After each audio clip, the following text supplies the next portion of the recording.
Okay, so here we have the Schrade 165 old timer. All right, and as I said, this one is vintage, and I have three vintage ones and a one that was made in China that I use primarily out in my barn for a lot of really heavy tasks. And I will say that that knife has held up really well. The handle scales on that knife, there's actually screws under these little fake caps on the Chinese made knife. I believe maybe a Torx head underneath them that you can tighten up. Sort of sort of like the scales on a Becker or an Essie, something like that. These are nickel silver on this vintage one. This here is the real deal. As I said before, I really like the sheath configuration with the sharpening pouch. I know Randall Knives do it. Some other makers have in the past too. I wish it was on much more often. A way to maintain your knife's edge. Here's another knife just for comparison to that. And you can see once again that nice sharpening pouch on this sheath for the Mac V Sog Bowie. So in this sheath here, I have a double-sided diamond and ceramic, because that being 3V is some serious steel. So this one in here, just a regular old stone. And so there we have a bit of a size comparison there, and you can see that Mac V knife is quite a bit larger than that Shrade knife. I'll give another little size comparison here. Here's the Battle Horse Highlander, and this is a super nice knife. Very nice, does a lot of tasks very well. Great camp knife if anyone is hesitant on pulling the trigger on something from Battle Horse. Very good quality. Fit and finish is amazing. All one steel on this blade here. I'll just give you one more comparison. Maybe someone has something similar to this. I know a lot of people do. This is just a cold steel SRK. Need a little bit more in the view here. You can see that size comparison. That's a 6-inch blade on that cold steel. So it's the Shrade really is a nice little package of a knife. This is about the sweet spot for me. I like between a 5 and a 6-inch blade belt knife, and this really fits the bill well. As you can see, we have this saber grind here. I put about a 20-degree edge on this. Might be difficult to see, but it's held up very nice. I have done a lot of work with this knife and a lot of work recently here, and I did strop it on just some leather, no compound in the leather.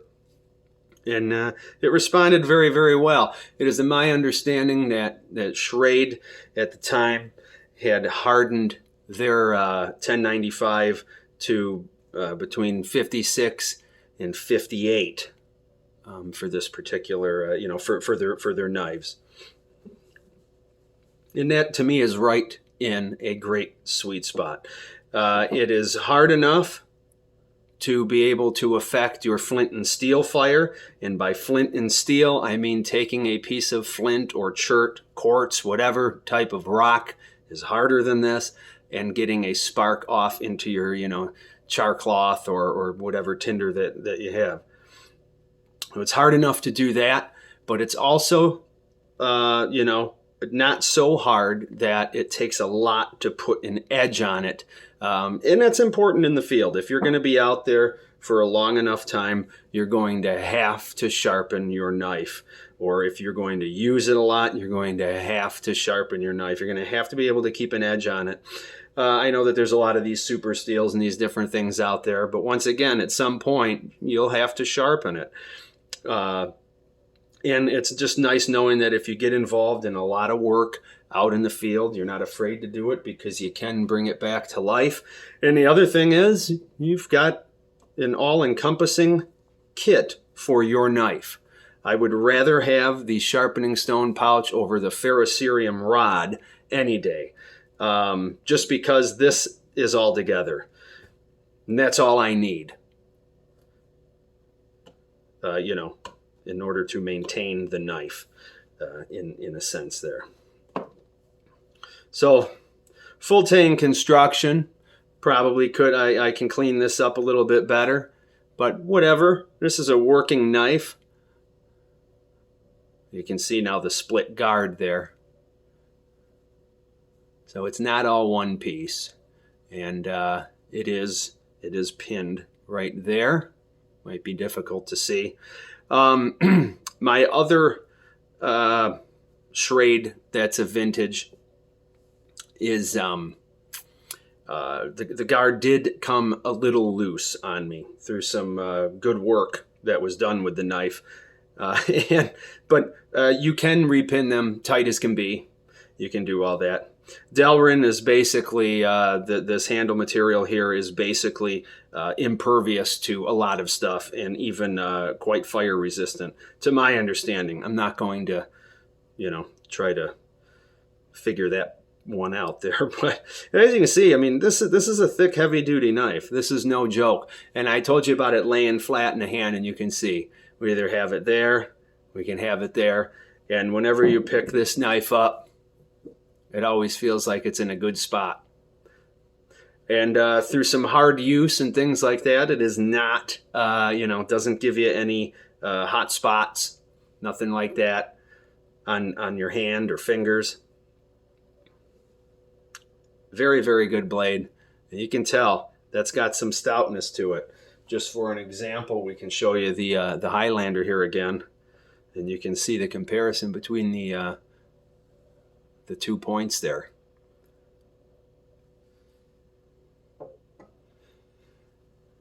Having that saber grind, as I had stated before, does make it, a little bit,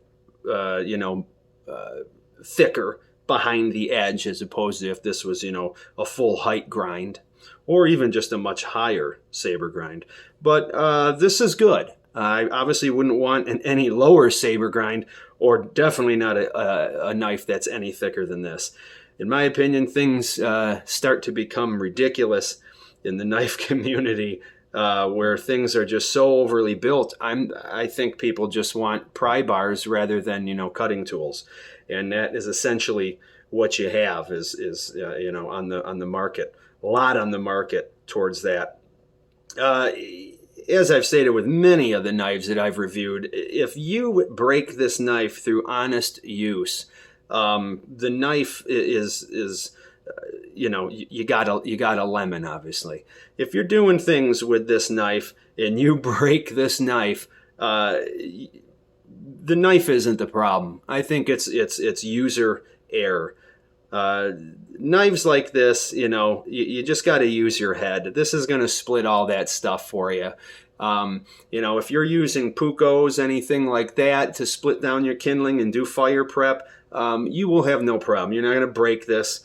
This is way beefier than any of your bushcraft knives, really. That's a stout knife right there, and it holds that stoutness all the way out there to about a 1/4 inch away from that tip when the grind comes up there. So plenty durable.